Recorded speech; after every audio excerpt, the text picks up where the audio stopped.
اعوذ باللہ من الشیطان الرجیم بسم اللہ الرحمن الرحیم قال اللہ تبارک و تعالی فی کلامہ المجید یا ایہا الذین آمنوا کتب علیکم الصیام صدق اللہ مولانا العظیم ان اللہ و ملائکتہ یصلون علی النبی یا ایہا الذین آمنوا صلوا علیہ وسلموا تسلیما اللہم صلی علی سیدنا و مولانا محمد و علی آل سیدنا و مولانا محمد مبارک وسلم علیہ الصلاۃ والسلام علیک یا سیدی یا رسول اللہ وعلی آلک و اصحابک یا سیدی یا حبیب اللہ۔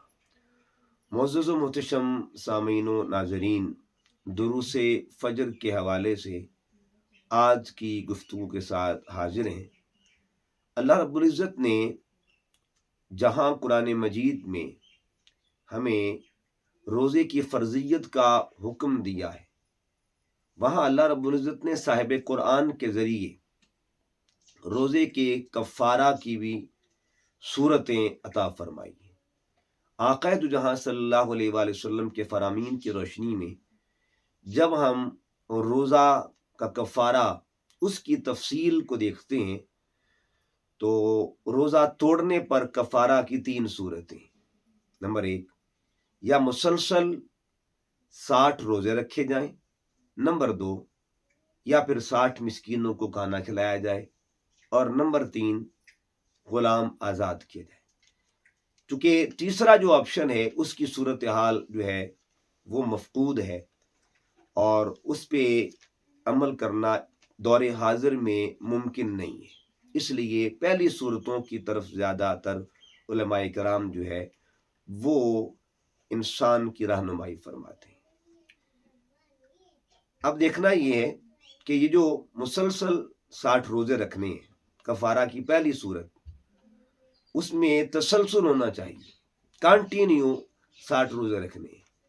اور اگر ایک آدمی نے 56 روزے رکھے ہیں تو پیچھے 4 روزے رہ گئے ہیں، اگر اس دوران اس نے بغیر کسی عذر کے، بغیر مجبوری کے، جان بوجھ کے درمیان میں گیپ ڈال دیا یا وقفہ کر دیا کہ چلو 1-2 دن وقفہ کر کے پھر آگے، تو اس طرح پھر اس کی جو ہے گنتی ہے وہ نئے سرے سے پھر شروع ہوگی۔ یعنی اس حوالے سے بڑی احتیاط ضروری ہے کہ 60 روزوں میں تسلسل ہونا چاہیے۔ البتہ ہماری جو اسلامی بہنیں، مائیں، بیٹیاں جو ہوتی ہیں ان کے لیے ایک اصول الگ ہے۔ اگر وہ کفارہ ادا کر رہی ہیں تو درمیان میں مخصوص ایام آتے ہیں تو ان کو پھر وہ بعد میں اسی گنتی کے ساتھ روزے کو شروع کریں گے۔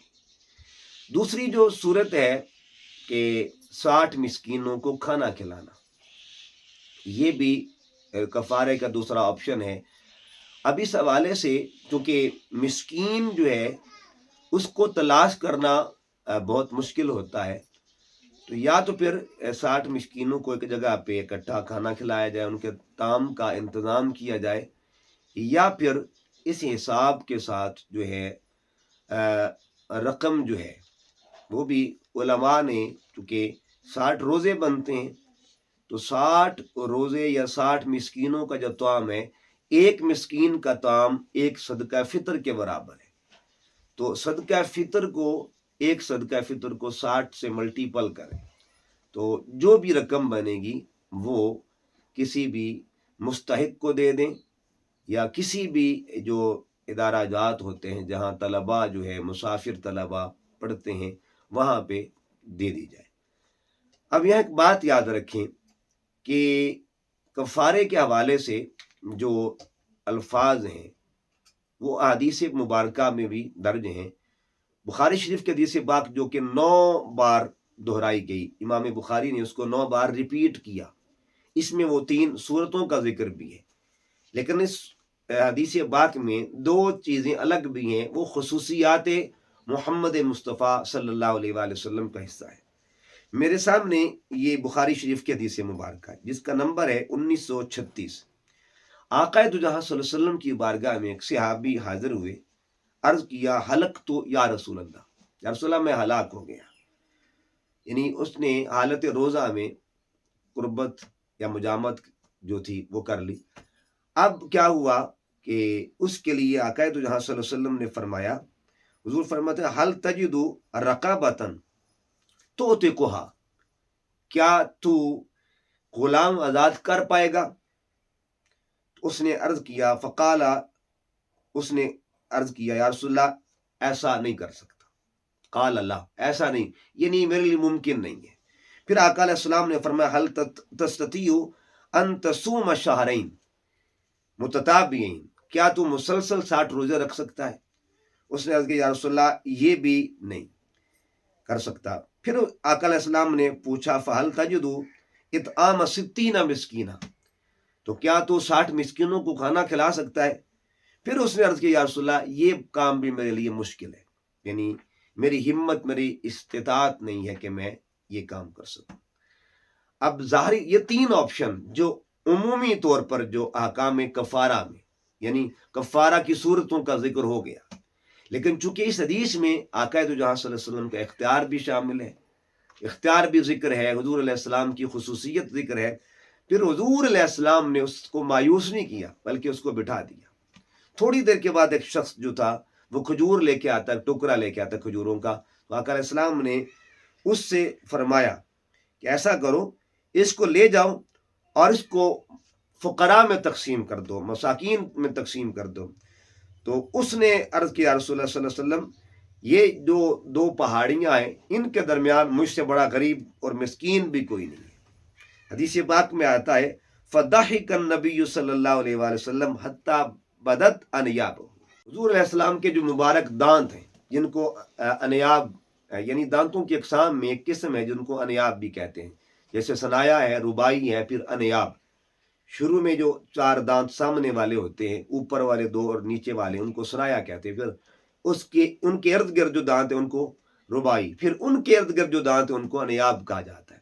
حضور علیہ السلام کے وہ مبارک دانت بھی ظاہر ہوئے، اتنا حضور علیہ السلام نے تبسم فرمایا، اتنا مسکرائے. تو پھر سرکار علیہ السلام نے فرمایا ایسا کر اطعمہ اہلک، اطعمہ اہلک، ان کو اپنے گھر والوں کو کھلا دو، تمہارا کفارہ ادا ہو جائے گا.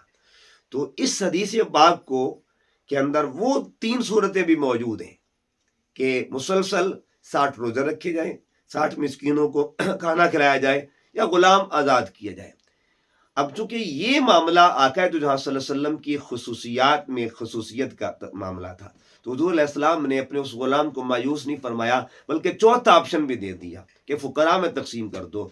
اب اس پر بھی وہ غلام جو تھا وہ عرض کرتا کہ مجھ سے بڑا غریب اور فقیر بھی کوئی نہیں ہے. تو سرکار صلی اللہ علیہ وسلم نے فرمایا اطعمہ اہلک، اپنے گھر والوں کو کھلا، جاؤ گھر لے جا، بچوں کو کھلا، تمہارا کفارہ ادا ہو جائے گا. تو اس حدیث طیبہ کو امام بخاری نے 9 مرتبہ ریپیٹ کیا ہے، 9 مرتبہ اس کو دہرایا ہے. اور یہ امام بخاری کا جو ذوق ہے، آقا دو جہاں صلی اللہ علیہ وسلم کی ذات کے ساتھ ایک محبت ہے، اس کا بھی اظہار ہو رہا ہے.